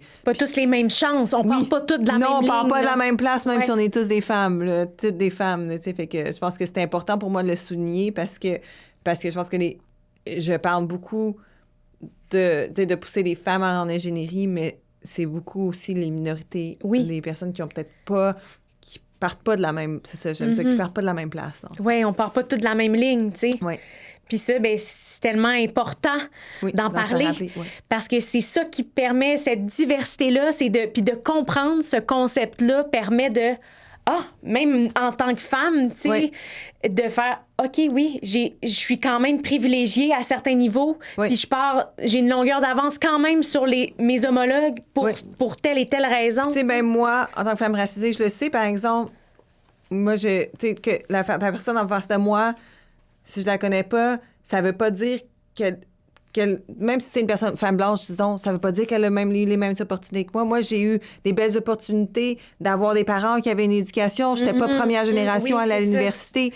Oui, on n'était pas dans une famille qui avait beaucoup d'argent, donc je venais d'un certain environnement socio-économique, mais rendu au secondaire, tu sais, j'avais pas à m'inquiéter qu'il allait avoir à manger sur la table. J'avais des parents qui s'occupaient de moi. Je fais pas partie de la neurodiversité, par exemple. J'ai pas d'handicap physique, tu sais, fait que j'ai tout plein d'avantages qui m'ont aidé à me rendre où est-ce que je suis. Puis, tu sais, ça, je pense que c'est important de le reconnaître aussi, tu sais, que, il y a des choses qui m'ont rendu la vie difficile, mais il y a des choses qui m'ont rendu la vie très facile aussi, tu sais. Fait que je pense que c'est important de créer des opportunités, un environnement où tout le monde est capable de retrouver sa place aussi. Oui, mais c'est beau de voir justement cet éventail-là, puis de faire quasiment une introspection de OK, moi, je me situe où là-dedans, Ouais. puis tu sais, d'être dans la gratitude aussi des avantages, tu sais, avec lesquels, même si on est femme, tu sais, qu'est-ce qui nous a propulsés, puis qu'est-ce qui nous a aidés. Je te ramène à l'université parce que c'est une période qui a été extrêmement, genre, beaucoup, beaucoup, beaucoup de pression. Surtout au bac. Puis, c'est ça, au bac. Puis là, t'es en Angleterre encore à ce moment-là. Il y a comme un désir de se surpasser en classe, mais d'être full actif aussi à l'extérieur des cours. On dirait que moi, ça marche pas ensemble. On dirait que ça n'a pas de sens. C'est seulement les examens finaux qui comptent. Oui, en Angleterre, c'est l'enfer. C'est anxiogène, là. Ah, je comprends pas pourquoi ils font encore ça comme ça. Je sais pas, en fait, maintenant, si ça a changé en Angleterre. Mais écoute, en ingénierie, en particulier, c'est très connu. La première année, c'est extrêmement difficile. Le cours de maths en ingénierie est très tough. Puis c'est ça, en Angleterre, t'as juste des examens à la fin de l'année. Puis genre, ma première année, t'as 4 examens de 3 heures, puis c'est ça qui compte pour genre 80 de ton année, puis t'as 20 de laboratoire pendant l'année, c'est tout. Fait que tu peux rien faire toute l'année, puis passer des examens à la fin. Puis dans le fond, les examens, c'est pas vraiment même ce que tu as appris dans tes cours. Les cours, ça te prépare. Puis là, il faut que tu te prépares toi-même pour les examens. Oui, c'est extrêmement difficile. C'est compétitif en plus parce que la manière que tu as ta note, en fin de compte, c'est que tu as la note de ton examen, puis là, ils te mettent comme contre tous les autres élèves. Puis genre, le top 10 a ce qui s'appelle un first class, puis après ça, les 30 10, ou peut-être c'est 20, 30, 30, 20 ou quelque chose comme ça. Mais t'es comparé. Oui, t'es comparé à tout le monde. Puis ça, j'ai vraiment pas aimé cet environnement-là. Puis Cambridge, c'est un environnement... Écoute, je ne regrette pas mon éducation. Bien sûr, éducation world class, on s'entend, l'Université de Cambridge. Mais c'est un environnement très traditionnel. Beaucoup de jeunes là, qui venaient de l'école privée avec des accents, que leur famille était allée à Cambridge, de qui avaient de l'argent. Blabla. C'est ça. Puis, tu sais, qui... justement, qui n'avaient pas d'habits de croteau, tu sais, qui avaient toujours grandi dans la richesse. T'sais, moi, je comptais mes scènes là, à l'université, tu sais, pour pouvoir manger, puis j'avais économisé. T'sais, mes parents m'ont aidé à l'université pour payer mon éducation, mais c'est moi qui payais comme mon loyer, ta vie, ma vie. C'est ça, exact. Fait que j'ai même retrouvé, quand on nettoyait, quand mes parents ont redéménagé la France, comme dans une des boîtes, le livret que je gardais pour toutes mes dépenses de chaque semaine. Puis genre de budget que tu faisais à la main, là? Oui. Puis je gardais comme... Je comptais toutes mes scènes, vraiment mes scènes, jusqu'à la fin de la semaine, parce que je pense que j'avais comme 50 pounds par semaine pour mon manger, tu sais. Fait que je me souviens, des fois, j'allais à l'épicerie à la fin de la journée parce qu'il y avait une section où ils vendaient des choses... 30 Oui. Puis c'est là, des fois, j'étais comme, je peux manger quelque chose de spécial aujourd'hui parce que c'est en rabais. Mais tout le monde fait ça, là, les étudiants, c'est normal, mais c'était pas tout le monde autour de moi qui faisait ça. Là, fait que, non, c'est ça. Là, encore là, ouais. pas tout le monde qui a les mêmes privilèges. Oui, c'est ça. Puis en plus que j'avais de la difficulté à l'université, puis en plus, tu sais, justement, j'avais comme des grandes ambitions, fait que là, il y avait vraiment l'anxiété de performance, d'avoir à travailler fort pour avoir les meilleures notes, pour avoir les opportunités, etc., etc. Oui, puis tu parles de tes premiers échecs aussi. Là. Oui, puis pour moi, en plus, l'université, la manière que c'était enseigné, la manière que les examens étaient faits, c'est pas venu naturellement. Tu sais, moi, j'avais un de mes meilleurs amis d'université, je l'ai vu cet été, j'étais en Angleterre, puis en Écosse, puis on s'est vu. Lui, là, tout venait super naturellement. Puis, tu sais, c'était comme... Il comprenait un concept, puis ça passait, que moi, j'avais à reprendre, tu sais. Puis je me souviens que, c'est ça, il n'y a rien qui venait naturellement. J'avais comme vraiment des gros échecs à l'école, puis j'ai eu à travailler très, très fort pour me rendre, parce que, tu sais, tu te retrouves dans un environnement où t'es entouré des meilleurs gens du monde, puis t'es plus la meilleure. Ouais, c'est comme moi, j'ai toujours été première de classe, puis là, tu te retrouves dernière de classe, puis t'es comme « Wow! Qu'est-ce qui se passe? Mais tu sais, c'est là aussi que t'apprends à avoir de l'humilité, t'apprends à chercher de l'aide, t'apprends que les échecs, c'est naturel, puis qu'en fin de compte, tu sais... tu te rends pas où est-ce que tu es sans aide, puis sans ces échecs-là. Puis je pense qu'apprendre de tes échecs, c'est une des plus belles leçons que j'ai eues à l'université. J'ai aussi appris que quand tu as un environnement qui fonctionne pas pour toi, il faut que tu changes. Parce que justement, rendu au doc, oui. je suis allée au MIT à Boston, puis là, ça a complètement changé. Tu sais, une différente manière d'enseigner, un environnement beaucoup plus divers, des gens qui venaient vraiment de partout, surtout au doctorat, parce que c'est beaucoup plus international, rendu au doctorat. Puis c'était comme night and day. Là, tout d'un coup, c'était ça. J'étais la fille que, ça venait beaucoup plus naturellement. Tu sais, j'avais pas autant révisé. L'école allait bien, ma recherche allait bien. Tu sais, ça a été... Pour beaucoup de gens, le doctorat, c'est très anxiogène, justement. Pour moi, ça s'est bien passé. Oui, tu sais, c'est sûr que c'est stressant, là, comme tout le monde, mais j'avais comme vraiment trouvé un environnement qui fonctionnait pour moi. Et un prof de thèse, un maître de thèse qui était extraordinaire, qui m'a aussi... qui t'a épaulé, c'est ça, il t'a propulsé. Mais ça a été quand même une croisée des chemins pour toi. Parce que tu t'aurais pu rester en Angleterre, avoir ton emploi stable, puis te fait... Non. J'ai besoin de faire ça, oui. J'ai besoin d'aller essayer de faire quelque chose de nouveau, d'essayer, de prendre un risque, puis de te diriger plus vers ton rêve, là. Oui, de travailler en aérospatial. C'est vraiment ça qui était un événement comme déclencheur quand j'ai fait cette décision-là, parce que c'est là aussi que j'ai commencé à faire mes stages à la NASA, que j'ai commencé à vraiment me retrouver dans un environnement que j'aimais. Puis c'est peut-être aussi pour ça que j'avais plus de succès, parce que c'était comme, OK, là, je suis fascinée là-dessus, là, c'est intéressant, là. Mais tu parles quand même de plusieurs périodes de doute, là. Tu sais, parce que je veux dire, quand tu fonces puis tu as une ligne directrice, tu as des objectifs, mais ça vient avec des périodes de flottement, là. D'ailleurs, tu parles de ta première année de doctorat où tu étais comme... tu sais, là... Oui, mais c'est normal aussi que, oui, c'est ça, mais sur en début de coup... doctorat, t'es comme un peu... perdu, tu sais, Ouais. puis je pense que... Puis moi aussi, comme quand j'allais faire mon terrain, parce que je changeais de domaine, de l'aéronautique à l'astronautique, et j'avais pas... C'est bizarre parce que depuis, j'avais retrouvé comme mon application à l'université, au doctorat, puis comme... Il faut que tu décrives un peu le type de recherche que tu veux faire, genre en une page, tu sais, c'est ton personal statement. Puis c'est drôle parce que je l'ai retrouvé depuis, puis ce que j'ai fini par faire pour mon doc, c'était exactement ce que j'avais écrit, tu sais, fait que je me suis retrouvée où est-ce que j'étais supposée être, tu sais, comme j'avais écrit ce qui me passionnait, puis en fin de compte, c'est ça que j'ai fait. Mais je me souviens, ma première année de... Ben, quand tu commences en recherche, c'est difficile de dire, mais là, qu'est-ce que je veux faire, qu'est-ce que je fais? Puis c'est beaucoup plus comme hands-off quand tu commences, surtout que moi, j'avais déjà ma maîtrise, fait que je venais pour mon doctorat. Puis normalement, les gens, quand ils viennent pour leur doc, tu as déjà une question que tu veux poser. Tu sais à peu près dans quel domaine tu t'en vas. Que moi, je changeais.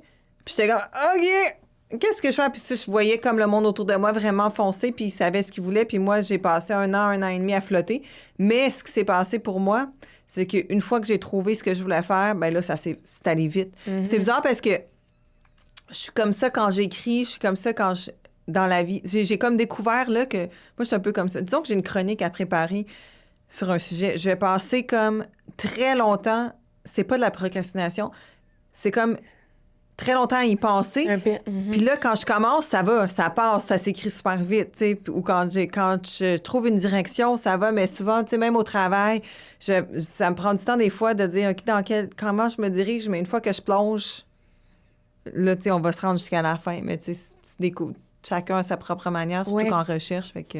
Ouais, c'est là que j'ai appris à pas me comparer aux autres. Parce que c'est chacun a son propre chemin, chacun a son propre manière de faire les choses.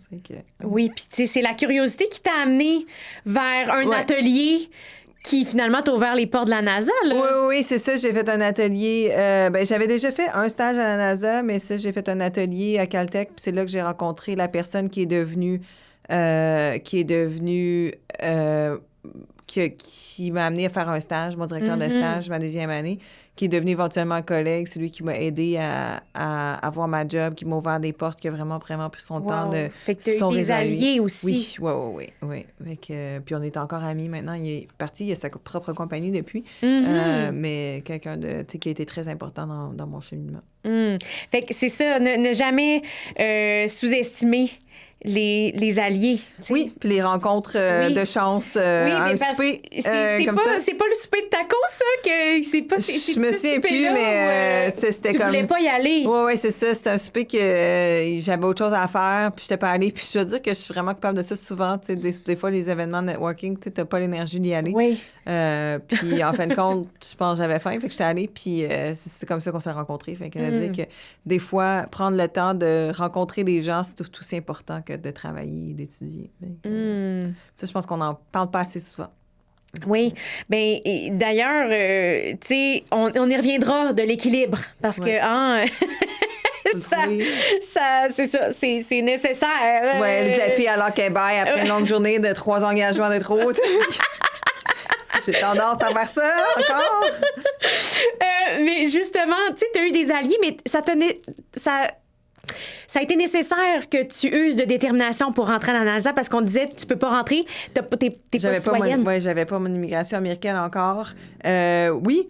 Puis je pense que j'avais aussi beaucoup plus... Tu t'es dépassée, là. J'avais aussi beaucoup plus de guts dans ce temps-là. Mais tu sais, je pense que c'est aussi que, tu sais, je le voulais vraiment, puis je voulais le faire. Puis je pense que quand tu veux quelque chose, il faut que tu fonces à 100 % parce que pour moi, tu sais, si tu veux vraiment quelque chose puis que tu fonces pas à 100 % tu vas toujours le regretter, que tu sais dans ton cœur si tu as vraiment essayé ou non. Là.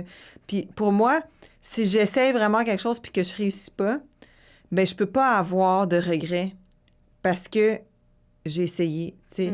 Puis je pense que c'est vrai en ingénierie aussi, tu sais. On a des projets que des fois ça fonctionne, des fois ça fonctionne pas. Mais au moins, si tu as vraiment tout essayé, tu as fait ce que tu peux dans le temps que tu avais, avec les ressources que tu avais, ben pour moi, tu peux pas avoir de regrets parce que tu as fait ce que tu peux. Puis je pense que c'est vrai dans la vie aussi. Fait que je pense que c'est à ce moment-là, j'ai vraiment foncé, sorti de ma zone de confort, utilisé tous les gens dans mon réseau, déranger les gens même. T'allais cogner, là. Oui, tellement que moi, j'ai jamais fait d'entrevue pour ma job, ce qui est vraiment drôle, mais c'est vrai parce que en fait, je l'ai fait moi-même, mon entrevue. Tu sais, tous les gens qui auraient pu m'embaucher, ben j'ai pris des réunions avec eux, j'ai fait une présentation. Fait que quand il est venu le temps que les ressources humaines voulaient m'offrir ma job, il était comme, tout ce qui te reste à faire, c'est en fait d'aller appliquer pour la job, mais il était comme, on n'a pas besoin de faire d'entrevue parce que tu l'as comme fait toi-même. Fait que, ouais, c'est drôle. Mais je dis ça aux gens parce que, tu sais, quand j'ai des stagiaires qui viennent puis qui sont comme, c'était comment l'entrevue? Je suis comme, aucune idée. J'en ai jamais fait. Tu peux pas les mentorer là-dessus. Mais tu sais, c'est pas vrai, là, je les ai fait j'ai été de l'autre côté d'entrevue, fait que je le sais maintenant, là, mais tu sais, c'est toujours la joke, je sais pas. Je suis arrivée super accident. C'est bon. Mais aussi, tu dis avoir hésité en fait, à postuler pour M2000... pour la mission, pour la mission de Mars. Oui, c'est ça, parce qu'au départ... parce que tu parles d'un sentiment d'imposteur. Oui, mais tu sais, c'est ça, tu le sens beaucoup dans un environnement où il y a beaucoup de gens super performants. Tu sais, de dire, est-ce que j'ai vraiment... Tu sais, les qualités qu'il faut pour rejoindre cette équipe-là. Puis, tu sais, c'est normal, je pense, un peu de se sentir comme ça. Puis, surtout en début de carrière. Bien, j'étais pas vraiment en début de carrière, j'étais comme début de la mi-carrière dans ce temps-là. Puis aussi, je me souviens comme quand j'ai fait mon entrevue, parce que, tu sais, nous, on applique à l'interne. Je suis employée à temps plein, mais à chaque fois qu'il y a un nouveau projet, tu appliques à l'interne. C'est ça. Puis tu fais des entrevues à l'interne. Fait que, tu sais, j'en ai fait des entrevues de job, là. Puis justement, le rôle que j'ai pris, en fin de compte, c'était un rôle qui était un peu à l'extérieur de ce que je connaissais. Puis en fait, c'est la personne qui m'a employée qui savait que j'avais certaines qualités dont vous avez besoin dans l'équipe. Puis tu sais, qui était comme, là, le côté mathématique, on peut te l'enseigner, là, mais c'était le côté comme humain de la chose, le côté d'ingénieur curieux, qui était organisé, qui était capable qui avait fait des opérations sur Mars sur une autre mission, tu sais, des choses que j'ai... Des fois, on oublie les qualités qu'on a parce qu'on se perd dans les doutes qu'on a de nous-mêmes, tu sais, puis qu'on oublie... en tout cas, moi, je trouve qu'il y a certaines personnalités, dont la mienne, qui a tendance à faire ça, tu sais, de dire, j'oublie comme...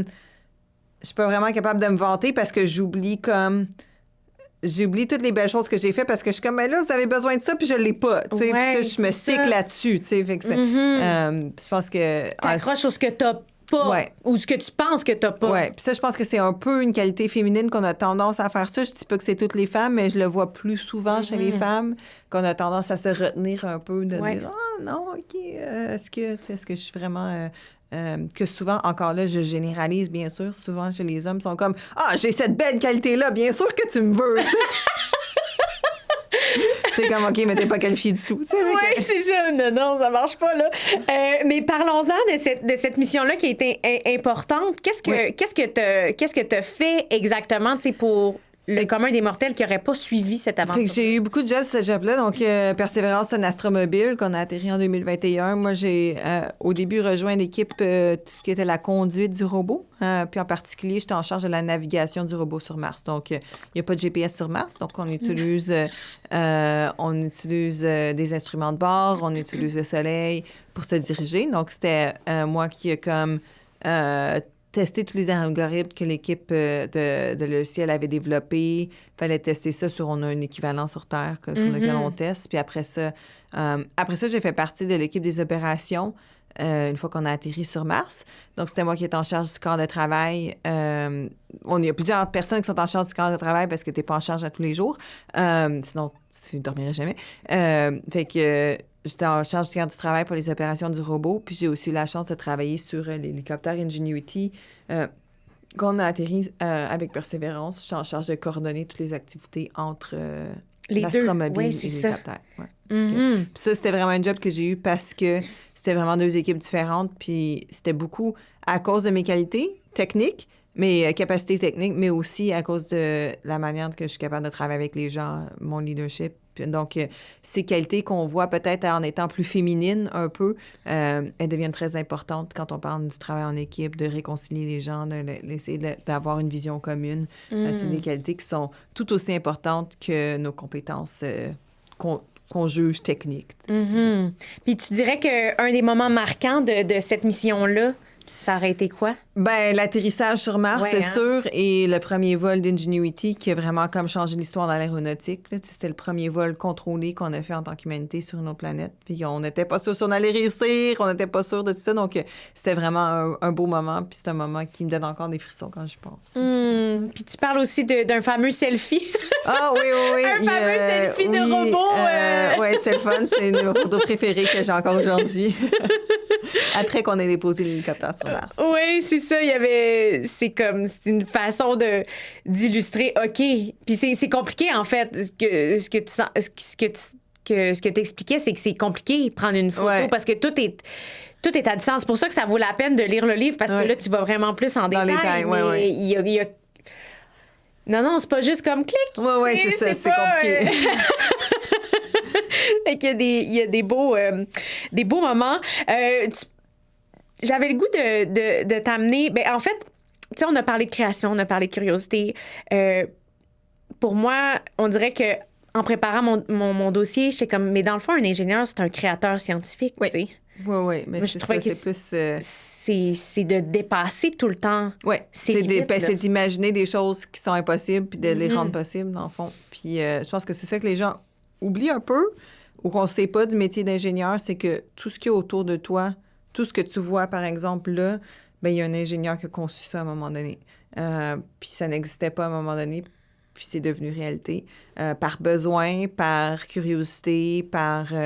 peut-être c'est quelqu'un qui est bricolé dans son coin, mais tu sais, c'est... Puis je pense qu'on est tous un peu ingénieurs en nous, là, mais je pense qu'on s'imagine souvent les ingénieurs en tant des gens très square, très comme logique, cartésien. Puis c'est vrai qu'on l'est d'une certaine manière, mais d'une autre, on est extrêmement créatifs aussi. Puis je pense que c'est ça qui nous permet d'avoir l'idée d'aller voler sur Mars. Qu'est-ce que t'aimes le plus de ton métier? C'est le fait qu'on ne fait jamais quelque chose deux fois. C'est surtout dans mon métier comme là, en ce moment, là où est-ce que je travaille, on se spécialise dans faire du nouveau, de la découverte, se poser des grandes questions, essayer de répondre à des questions existentielles de l'humanité, mais aussi, tu sais, d'essayer de faire quelque chose de nouveau, de différent, puis qu'on ose faire ces choses-là. Ça, je pense que c'est ça qui est quand même assez extraordinaire. Oui, parce que ça demande aussi Ça demande de jongler avec l'incertitude tout le temps, là. Oui, et le risque. C'est ça, là.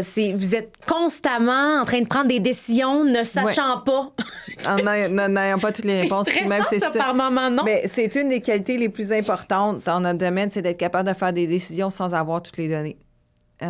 Puis d'assumer ces décisions-là.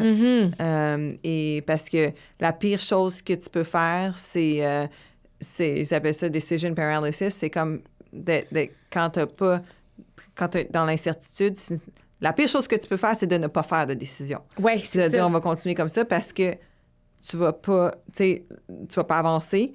Fait que c'est toujours mieux de faire une décision, même si en fin de compte, c'est la mauvaise décision, que de ne pas en faire du tout. Parce que de ne pas en faire, c'en est une. Ouais, c'est une décision. De s'abstenir, c'est une décision, ouais, finalement. Ça, ouais. Oui, c'est ça. On parlait tantôt d'équilibre. Oui. Est-ce que Farah, t'as réussi à trouver un semblant? Oui, j'essaie. Ma thérapeute se dirait non. Écoute, je pense que c'est quelque chose que, tu sais, on en a parlé un peu à l'université, j'en avais vraiment pas cet équilibre-là. Puis, tu sais, j'en parle dans mon livre, mais c'est venu aussi avec des troubles alimentaires, beaucoup d'anxiété, que j'ai eu très longtemps de la difficulté à gérer. J'en ai encore de l'anxiété, ça, je pense qu'on en a tous un peu. Oui, c'est ça. Mais je pense que... Donc, j'essaie. Mon chum aussi te dirait que je suis pas rendue. Mais j'essaye. C'est moins pire que quand on s'est rencontrés, disons. Mais je suis pas bonne à relaxer, mais j'essaie. Fait que là, je trouve des choses. Oui, t'as-tu trouvé des trucs? Fait que, OK, avoir une très bonne thérapeute, ça aide, premièrement. Oui. Aussi, moi, éventuellement, ce qui s'est passé, même après que j'ai écrit le livre, c'est que j'ai eu comme des problèmes de santé. Puis je pense que ça te force à te ralentir, surtout quand les problèmes de santé sont reliés ou empirés par le stress. Ouais. Moi, faire l'exercice, ça aide beaucoup. Puis ça, c'est connu. J'ai lu un très bon livre qui s'appelle... C'est sur le burn-out. Faudrait que je retrouve le nom, mais je pense que ça s'appelle Burn-out. Puis justement, ça parle du cycle de stress, puis comment compléter le cycle de stress, mais aussi comment te sortir d'un burn-out ou te sortir du stress. Wow. Puis 100%, c'est prouvé scientifiquement l'exercice numéro 1 pour te sortir du stress. C'est quelque chose qui t'aide à te... réguler. Oui. Puis c'est physiquement, physiologiquement. Donc moi, l'exercice pourtant qui était tellement poche moi, là, l'éducation physique au primaire, au secondaire, c'est ça qui me descendait ma moyenne. C'est la seule place où j'avais pas un 90. Mais c'est parce que ça tombe juste que... Mais tu sais, parce que dans ma tête, faire du ski, faire du patin, c'était pas ça du sport. Pour moi, ça, c'est des choses que j'aimais faire. C'est du sport. Oui.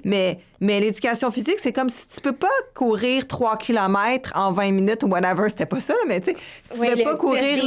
Oui, c'est ça. Tu sais, il fallait que tu fasses, c'est ça, le 5 km en une demi-heure, genre, là, si t'étais pas capable de faire ça, là, mais là, t'étais poche, tu sais. C'était comme, oh non, c'est juste que c'était pas ça. Tu sais, attraper une balle, là, non. Demande-moi pas de faire ça, là. Tu suis pas capable. Je suis comme, et où le ballon, tu sais? C'est vraiment, j'ai encore de la misère, tu sais. Hey, mon chum, lancer un frisbee, là, il ira pas où est-ce que tu veux aller. C'est aller à la vraie nature, puis c'était ça, tu sais, il y a toujours une activité. C'était c'est du frisbee golf. Puis c'est tellement drôle, je pense que c'est même dans l'émission, il y a une shot où j'envoie le frisbee, je laissais l'envoyer là, puis ça envoie là-bas. Puis je suis comme, histoire de ma vie.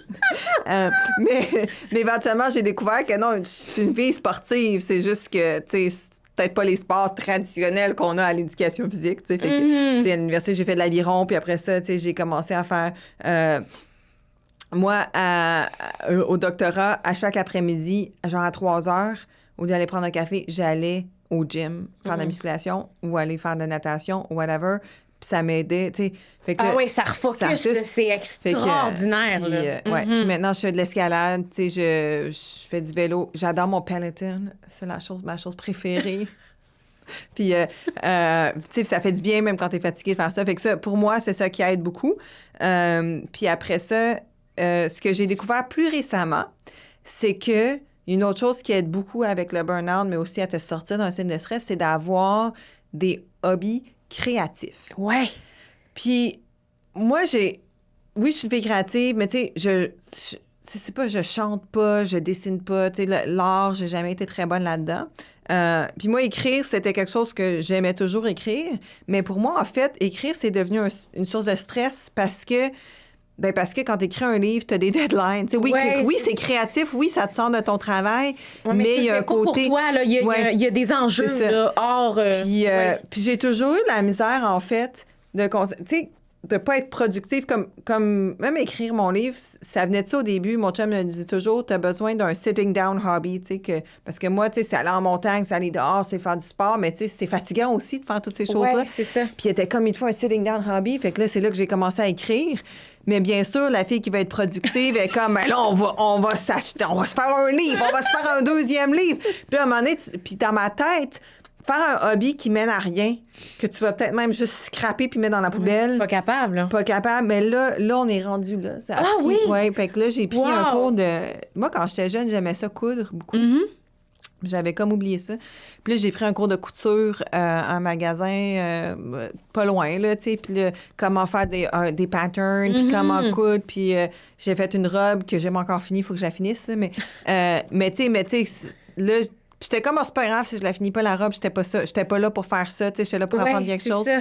Puis l'autre jour, je me suis acheté une machine à coudre, puis genre du tissu, puis j'ai juste comme acheté comme un tissu noir puis un tissu blanc.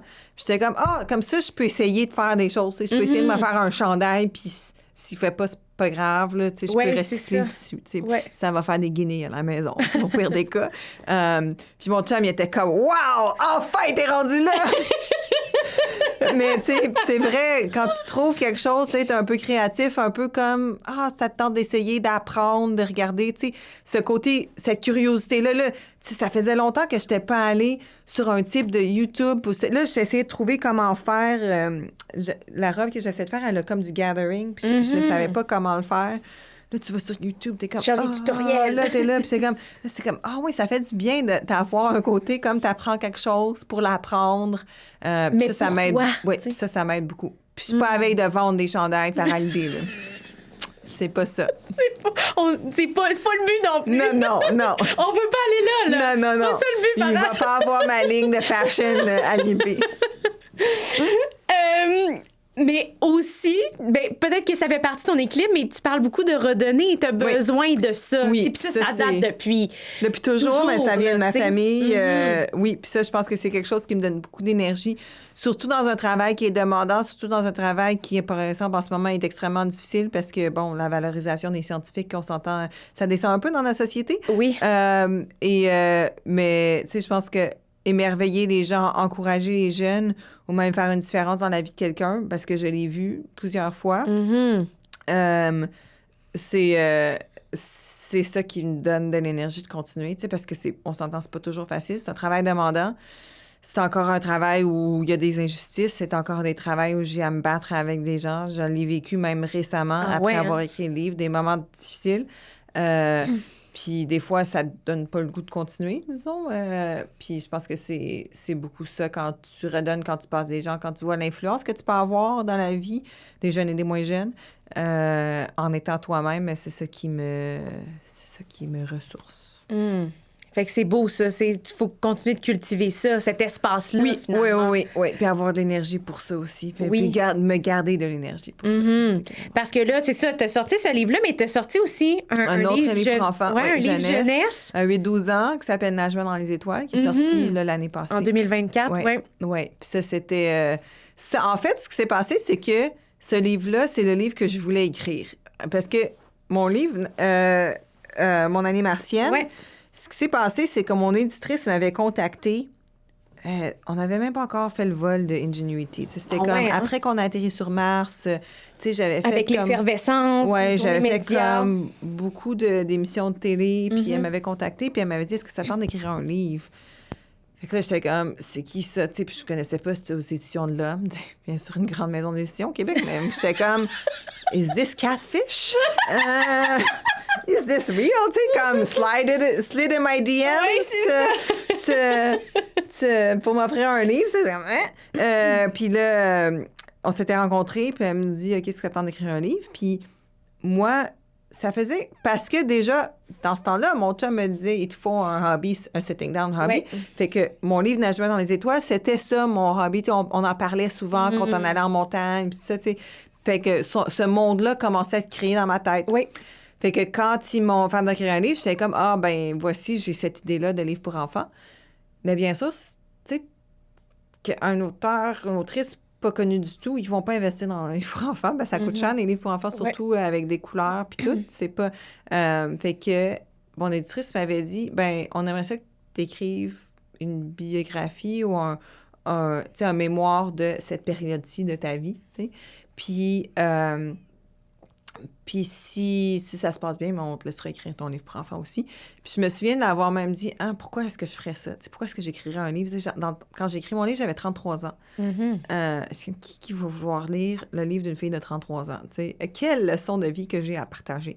Puis je me souviens, elle m'avait dit, non, mais l'opportunité de ton livre, elle dit, regarde, tu fais des conférences, tu fais beaucoup de médias, mais quand tu fais des médias, quand tu rencontres quelqu'un, c'est l'histoire qu'eux veulent raconter que tu racontes. C'est pas ton histoire à toi que tu racontes, c'est les questions qu'eux qui te posent, c'est eux qui décident dans quelle direction qu'on va, puis quel message ils veulent passer. Tu sais, c'est pas toi qui as décidé ça. Puis elle dit, regarde, ça, c'est ton opportunité à toi de décider ce que tu veux partager, puis d'avoir ta propre voix, tu sais. Puis peut-être d'avoir un impact un peu plus profond que ce que tu peux avoir dans une entrevue de 15 minutes ou même d'un podcast d'1 heure, tu sais. Puis ça m'avait comme vraiment touchée. Puis c'est vrai que ça a créé ça, tu sais, ça m'a donné une opportunité de parler d'être queer, de parler de l'intersectionnalité, de parler de choses qui, éventuellement, après, les gens reprennent dans des entrevues puis sont comme « Ah, OK, je savais pas ça » ou « Je vois que ça, c'est important pour toi de parler plus de mes origines. » Fait que ça a été une belle expérience en fin de compte. Puis, puis éventuellement, c'est ça. Quand j'ai fini ce livre-là, j'étais comme plus jamais je n'écrirai. Parce que c'était vraiment une grosse expérience écrire un livre. Puis là, 2 ans plus tard, mon éditrice était comme, puis ton livre pour enfants, ça te tente dessus? Fait que là, on l'écrit. Fait que là, 2024. Puis là, en ce moment, il n'y a pas de projet de livre en ce moment. Mais j'ai comme pas d'énergie pour ça. Peut-être un jour. Peut-être. Mais mon livre pour enfants, il y aurait peut-être un 2e livre qui serait possible. Une suite? Oui, une suite. Okay. Mais pour le moment, je pense que surtout en fiction, il faut que tu attendes que ça devienne. Puis elle me parle pas encore. Oui, c'est ça. C'est comme, c'est en flottement. Oui. Mais ce que je retiens, en tout cas, c'est que quand tu vas l'avoir, ton idée, tu risques de l'écrire. Oui, c'est ça. Ouais. Quand elle vient, elle viendra. Quoique, pour mon chum, ça a été tout un challenge aussi, écrire un livre. Fait que mon livre pour enfants, c'est mon chum qui a fait les illustrations. Puis moi, je rêvais comme le couple artiste qui écrit une œuvre ensemble. Tu sais, c'est notre bébé créatif qui sort. C'est tellement pas ça. C'est tellement, tu sais, oui, on a travaillé ensemble, puis oui, en fin de compte, je suis très fière de ce qu'on a fait, puis c'est super beau. Mais, tu sais, c'était comme une grosse source de stress pour lui. Puis en plus, lui, son processus créatif est complètement différent du mien. Lui est quelqu'un qui met crayon à papier tout de suite, même si l'idée n'est pas toute là. Puis c'est comme ça qu'étant un artiste visuel, tu sais, c'est un sculpteur. Lui, il aime ça jouer, dessiner, créer. Puis de là vient ses idées. Que moi, mes idées, ben, tu sais, ils restent dans ma tête très longtemps. Puis éventuellement, je les écris. Ouais, mais c'est parce que si mes idées sont dans ma tête, comment il fait pour dessiner, lui? Fait que je l'ai laissé comme très tard. Il a commencé tard à dessiner. Puis c'était une source de stress. Puis en plus, tu sais, c'est comme, OK, on discutait de l'histoire, mais c'est moi qui écrivais l'histoire. Puis lui, tu sais, il recréait mon imaginaire dans les images. Mais dans le fond, moi, j'étais dans mon bureau, puis lui était avec le sien. Là, c'est pas comme on est deux à dessiner ensemble. C'était tellement pas ça. Mais dans le fond, c'est moins vu.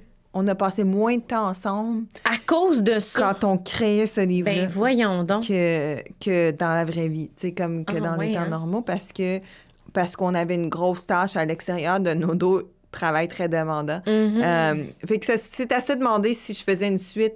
Peut-être que je trouverais un illustrateur. Ou ce qu'il m'a dit, c'est que si je voulais faire une suite, il fallait que je l'écrive au complet avant. Avant de dire j'ai une suite. avant de le dire à personne. Puis avant d'avoir des vrais échéanciers. Fait que puis comme ça, lui, il pourrait décider ça va lui donner suffisamment de temps. Parce qu'il dit, OK, si tu me donnes 1 an pour faire les images, ça a plus de sens, tu sais, que les 3 mois que je lui ai laissé ou quelque chose. Oui, je comprends. C'était vraiment, là, il travaillait tout le temps. Aïe, non, je pense qu'il m'a blâmé très longtemps. Fait que le projet d'amoureux idyllique... ça a été un gros test pour notre relation. De très gros test. Ben, en tout cas, vous êtes encore ensemble aujourd'hui. Oui. Fait que ça a Puis j'en ai appris beaucoup. Oui. Tu parles Farah, tu sais, justement, de tout le temps réactualiser ses buts, ses rêves, tu sais, puis de le faire chaque année, mais aussi des fois de faire comme une introspection encore plus grande. T'es rendu où là-dedans? Puis comment tu t'y prends? Est-ce que ça a évolué, ça? Mais c'est intéressant parce que justement, tu sais, on a dit le livre, je l'ai écrit, bon, il est sorti en 2022, donc ça fait 3 ans qu'il est sorti, puis à peu près à date presque. Absolument, oui, il est sorti en automne 2022, oui. Puis, donc, tu sais, puis moi, c'est ça, à chaque année, début d'année, je fais comme une introspective sur l'année passée, qu'est-ce que je veux l'année après, puis après ça, à tous les 3-5 ans, tu sais, j'essaie de faire quelque chose est-ce que je suis encore à la bonne place? Puis on est comme... C'est drôle parce que je l'avais comme juste fait quelques années, peut-être l'année avant, quand j'avais fini Persévérance, donc juste avant de commencer à écrire le livre. Puis quand j'avais écrit le livre, je savais que, OK, mon prochain rôle, ce que je voulais faire, puis j'avais peut-être même déjà commencé J'allais commencer mon prochain rôle quand c'est sorti, il me semble, tu sais, où je venais de commencer, je me souviens plus. Non, je venais de commencer, ça faisait quelques mois. Tu sais, j'écris dans le livre que ce qui me motivait, c'était de continuer à explorer, c'était de prendre des rôles de plus importants, de continuer à contribuer à la société. Puis oui, c'est vrai. C'est vrai que je continue à faire ça, puis c'est ça qui continue à me motiver. Mais je pense que de plus en plus, ce qui devient encore plus important que cette ambition-là que j'ai encore, c'est mon bien-être. Puis je pense que ça a surpassé mon ambition, tu sais, comme mon ambition au travail. Parce que, justement, j'ai vu l'impact du stress sur ma santé. J'ai vu, tu sais, je suis pas vieille, là, mais quand tu commences à vieillir, ton corps te suit plus non plus. Là. Tu sais, dans la fin trentaine, tu commences à sentir, là, t'as plus... tu tombes malade ou tu te fais mal ou avec le stress, tu sais, je commence à avoir des douleurs qui ne partent plus. Puis tu réalises que, hey, si je m'occupe pas de mon corps maintenant, là, ben dans 10, 20, 30 ans, tu peux âger plus vite là, à cause du stress. Oui. Fait que, tu sais, je pense que j'ai vraiment comme commencé à réaliser ça dans les dernières années. Puis là, c'est comme... Puis j'ai eu des difficultés au travail que là, je suis comme, hey, ça me tente plus d'avoir à être pognée avec ces gens-là ou, tu sais, quand il y a des moments difficiles. Fait que je commence à remettre les choses en perspective un peu que oui, j'ai des grandes ambitions, mais j'en ai aussi fait beaucoup déjà. Oui. J'ai déjà fait des très belles choses, puis peut-être que c'est le temps de prendre mon souffle un peu, puis, tu sais, de pas toujours pousser, à quoi ça sert? Tu sais, je veux pas me retourner à 60 ans, puis j'ai pas ma santé, puis est-ce que j'ai vraiment tout le bonheur complet que je voulais avoir? Tu sais, puis je pense que ce que je découvre, c'est que, oui, mon travail, c'est une grande source de bonheur, c'est une grande source de joie, mais il y a d'autres choses aussi. Tu sais, comme passer un moment relax en famille, passer une fin de semaine à rien faire en amoureux. Tu sais, des choses comme ça que tu ne peux pas remplacer dans la vie qui sont tout aussi importantes. Fait que là, j'apprends à faire plus de place pour ça. C'est ça mon nouveau but. Trouver un équilibre.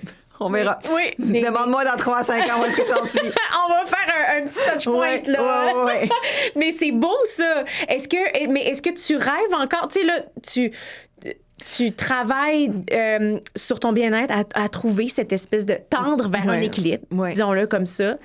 Mais la rêveuse qui est là depuis mais oui, toujours, c'est sûr. C'est sûr que quand l'imagination, quand on a appris à rêver, après ça, c'est dur d'arrêter, là. Non, puis c'est sûr que, tu sais, je dis pas qu'en voulant avoir mon bien-être, j'ai besoin d'arrêter de rêver. Non, c'est juste qu'on peut y aller un peu plus lentement aussi, tu sais, ou d'être moins impatiente, tu sais. Puis c'est sûr que j'ai encore, tu sais, ce rêve d'explorer, d'avoir des grandes contributions à ces belles missions-là, de continuer à apprendre. Ça, c'est toujours là, puis ça va toujours être là. Puis c'est sûr que c'est une grande partie de mon bon bonheur, c'est ça. Mais c'est peut-être à mes propres termes, à ma propre manière, à ma propre vitesse. Oui, bien plus... De le voir plus comme un marathon, en fait. T'sais. Puis de les prendre mes vacances. Oui, prends-les, tes vacances. Et là, je t'amène sur une dernière piste parce que dans ton livre, Farah est un nom perse. Oui. Et ça veut dire félicité. Oui, donc joie. Et là, j'ai le goût de savoir, justement, qu'est-ce qui te rend heureuse? Comment t'alimentes cette joie-là autre que ton travail? Oui, je pense qu'on en a beaucoup parlé. Je pense que c'est trouver cet équilibre-là. c'est ma petite maison, mon chien, mon chum, ma famille, c'est mes amis, c'est les connexions humaines. Je pense que ça devient de plus en plus important dans ma vie. C'est de continuer à créer, que ça soit, tu sais, dans mes projets, que ça soit des conférences que je donne, c'est de rencontrer des gens, influencer, partager la science, partager ce que je fais. Je pense que j'ai juste besoin, genre, de 12 heures de plus par jour pour faire tout ce que je veux faire. Et dormir assez. Des fois, c'est presque un stress, le bien-être. C'est vrai, hein? Oui, mais c'est même vrai. temps, On dirait qu'on se stresse beaucoup là-dessus. Fait que j'apprends aussi à être patiente, tu sais, de dire, c'est correct de pas être rendu là. C'est correct de dire que, l'équilibre, je l'ai pas eu ce mois-ci. Tu sais. Est-ce que je l'ai cette semaine, l'équilibre? Absolument pas. On n'est pas là. On n'est pas là. On n'est pas là du tout. Puis c'est correct, je vais pas me stresser là-dessus. Non. On trouvera une autre journée pour la faire. La semaine prochaine. Alors, Farah, je nous souhaite plus de Farah dans nos vies. Merci. On dirait qu'on a besoin de joie et d'humains comme toi. Fait qu'un gros merci. Merci, mais c'est un plaisir. Cet épisode a été enregistré dans les studios de la Maison de la Culture Maisonneuve. Si vous avez aimé cet épisode, rendez-vous sur nos réseaux sociaux pour plus de contenu. Un j'aime, un partage ou un commentaire, ça peut vraiment faire la différence et garder le projet vivant. Merci à tous, on se dit à bientôt. Salut!